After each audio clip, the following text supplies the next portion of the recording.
Thank you for staying tuned. And now to health matters, where President Bola Tinubu has signed an executive order to suspend import duties and value-added tax on essential medical supplies imported into the country. And this is aimed at easing the high cost of locally produced pharmaceuticals, diagnostics, and medical devices such as needles and syringes and biologicals, among others. Our correspondent, Bettina Nwelih, tells us more. As a result of overdependence and reliance on importation, Nigeria is currently battling a national shortage in drug supply as multinational pharmaceutical companies like GlaxoSmithKline, GSK, and Sanofi exit the country.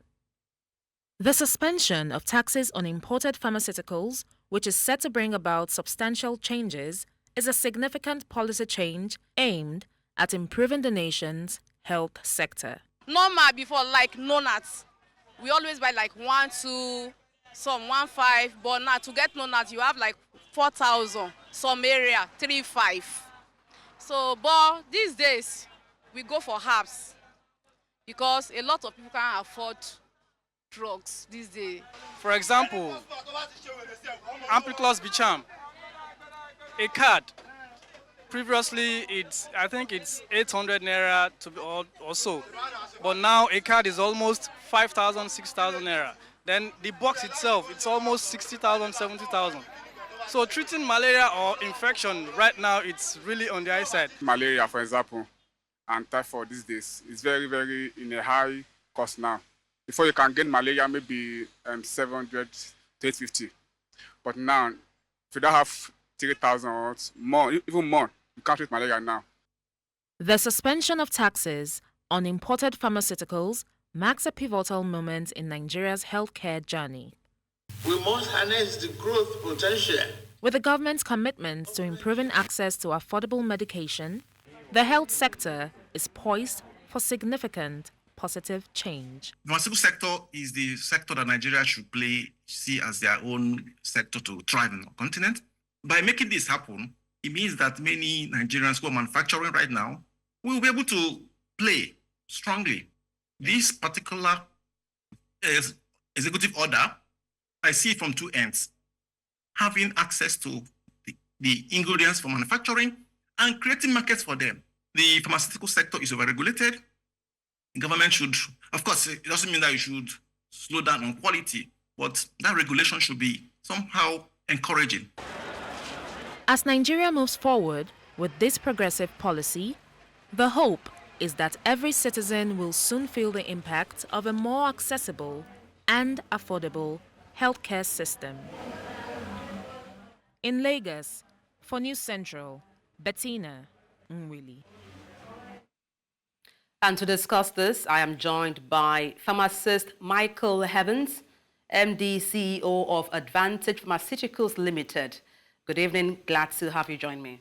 Good evening. Nice to meet you. Nice to be here. The pleasure is all mine. Let me start by asking you, how important is President Bola Tinubu's executive order in removing tariffs, excise duties, and also VAT on imported pharmaceuticals?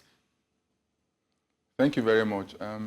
If you check, COVID-19 opened our eyes to a lot of things. Before going forward, I want to say this.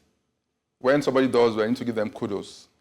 When they don't do well, I need to find a way to say, okay, this is not going to right. But this is a very, very laudable thing the government has done. This is one thing I've seen that they've really, really done, and it's good. If you check, with the living of certain multinationals, medicines have become, just like your correspondent mentioned a while ago, medicines have skyrocketed, the prices have skyrocketed, and most people, again, like somebody mentioned too, are now venturing to look at what they call them, herbal medicines and all that, traditional medicines to get themselves treated. So, but with this order that allow importation, without tax, importation of excipients, raw materials, one or two finished pharmaceuticals, it will help the local manufacturers. Therefore means that those that are manufacturing like Ecomed, Fitsin, Emzo & Co. can freely now import raw materials without taxes and VATs and all that, and be able to make these products and make them less expensive, okay, to the end user, because people are groaning in pain. Imagine trying to feed and trying to get those. So this order is a very, very, I think it's long overdue. And this is where we should be at the moment. I mentioned earlier about COVID. If you remember, COVID opened our eyes to a lot. You find out that everybody was like to their tents, oh Israel. Well, that was the case at that time. People were trying to manage whatever they have for their own pace, for their own people. And Nigeria was just there. A country of about 220 million people, and then we can't really boast of making hand gloves for ourselves. We can't really boast of making things like ibuprofen and co for ourselves. The only thing that's not important in Nigeria is about it's just water. Go ahead, please. Yeah, just to come in there, you said this is, is a very laudable and then good order, but I was just wondering what potential challenges or even criticisms could arise from a case where you have zero tariff and also where you have zero excise duties. What do you think? Well, the criticism I see here, it's supposed to be women for all. What I see, some people might not like this, okay? But at the end, the focus should be the patient, the end users, sincerely speaking. The focus should be, but those big boys at the top might not like this idea because one, customer especially, customer has a target, and now there's no tariff for that, and they have a target to meet. You understand what I'm saying? So they might not be happy about this. And for those that would think that it's not going to be free for all importation of medicines and all that, I don't think that's what the order is all about. The order is actually favoring local manufacturers. It means that you can make things like syringes now in the country. You don't need to import it anymore. In short, before now, if I must tell you this, NAFDAC was doing what they call 5+5. 5+ means that, okay, you give it 5 years for you to have import permit to bring in certain products. After 5 years, we expect that you should be making them locally in Nigeria. So you see, this order is coming at the time that it's going to favor what NAFDAC has been trying to do. Sincerely speaking, it means that people are now looking what manufacture more. If you can't have a factory, if you don't have a factory, you can now say, okay, let me partner with the factory owner, or let me do what they call contract manufacturing in-house. It's a good thing you touched on NAFDAC as a body. I mean, what specific impact do you think NAFDAC as a body now, and are looking at the Director General, anticipate from this executive order on the country's drug and also health security? Good. See, they on our own has done a wonderful job, sincerely speaking. If you go way back, she's been pushing for this executive order, this zero tariff and all that way before now. And it's coming at a very, very good time during our own tenure and all that. Look, NAFDAC, look at what NAFDAC did. Like I said, 5 for 5, okay? And there are some products again that they put capped on us, and you cannot bring any more into the country. For instance, things like osmosis painkiller. Imagine people trying to bring paracetamol. You can't do that anymore. Or bring cataflam or diclofenac. You can't do that anymore. Even things down to what they call coamoxiclav, one of the brand names, Augmentin and all that. People are talking about GSK and all that. You can't bring those things anymore. Why? Because we have manufacturers in the country that can manufacture these things. But what's hindering them? The VAT, the tariffs on the APIs, on the raw materials coming in. But with this tariff being lifted now, those manufacturers that are within, people like Ecomed, like Fitsin, like Emzor, like Nimet, they can now freely bring in these things, okay, at a lower cost because of the tariff being off, and then make them, and then, the drug entering the market at a subsidized rate. That's what is going to happen now. So the terms of saying, okay, you can have, like somebody mentioned, Bicham for maybe 2,000, 3,000 and all that, you can now get coamoxiclav or amoxicillin for far, far less than that because it's being made now local. And the benefits are enormous.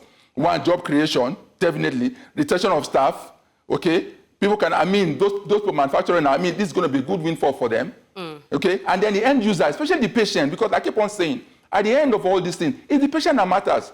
Okay. Some of us that are above this middle class and might not only feel this, but those people down there, they're not feeling this. So the patient will get at a cheaper rate or less expensive rate. Okay, those unique factories can now smile to the bank at least. Okay, the staff that are there can have at least some increment in their salary. So it's a win-win. The government in a way to can equally get some tax or whatever through this what they call it, through VAT and all that, or withholding tax from this companies that are manufacturing. If I may, Mr. Heavens. Yeah, please. You touched on locally manufactured drugs and, of course, the myriad benefit. Now, talking about locally manufactured drugs, how might eliminating tariffs and also taxes on imported pharmaceuticals affect our locally manufactured drugs to be very competitive, even with the foreign drugs? Good. If you remember what I said NAFDAC has put a ceiling on about 38 or more products right now. Do you understand? It means that even with this tariff being lifted, okay, for imported pharmaceuticals, they cannot bring in such products anymore. Do you understand? So it's favoring So, the policy looks very, very open, not withholding anybody. But on one hand, we have regulatory bodies. One of them is NAFDAC, that will ensure, look, you cannot bring in Coamosiclav, you cannot bring in diclofenac, you cannot bring in paracetamol. Meanwhile, there are people within the country that can make all these things. So it's going to be a win, a big win for the local manufacturers. On the surface, look as if, okay, fine, it's now a free-for-all, everybody can bring anything they want to bring. That's not true. The NAFDAC still stands its ground in a way, sincerely speaking, with this 38 product, and even going short with this lifting of this, with this certificate order right now, I can tell the number of products that are going to be capped or sealed from being brought into the country are going to increase. Why? Because we have manufacturers in-house that can make this, and the only hinge that has been that the tariffs have been too heavy. You bring in raw materials at a certain price, try to make them here, you're running at a loss. But with this tariff being lifted, with this EO now being given, I'm telling you, the local manufacturers are going to do quite very, very, very, very well. There's no doubt about that one. All right, and that's a fine place to wrap up. Indeed, we do hope local manufacturers and also local production is encouraged to help improve our economy as a country. But thank you so much for your perspective on the news. Michael Heavens, MD, CEO, Advantage Pharmaceuticals Limited. Many thanks once again. Thank you.